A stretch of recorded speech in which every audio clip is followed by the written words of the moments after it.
No, हर पतंग को पता होता है कि एक दिन कचरे के डब्बे में जाना होता है, लेकिन उससे पहले आसमान छूकर दिखाना होता है। मित्रांनो, रतन टाटाची माहिती आहे तुम्हाला? यांनी एक निर्णय घेतला होता। त्यांनी दोन मोठ्या कंपनी विकत घेतल्या होत्या। त्या कंपनीची कमेंट करा कोणत्या विकत घेतल्या होत्या।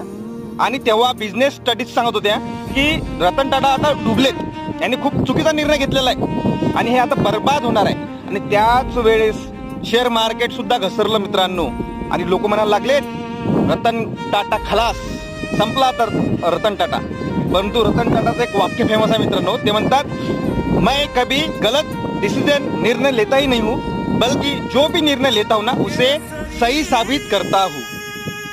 लक्षात घ्या, तुमच्यामध्ये सुद्धा निर्णय घेण्याची क्षमता आहे, मोठं कार्य करण्याची क्षमता आहे, तर निर्णय घ्या। तुमच्यामध्ये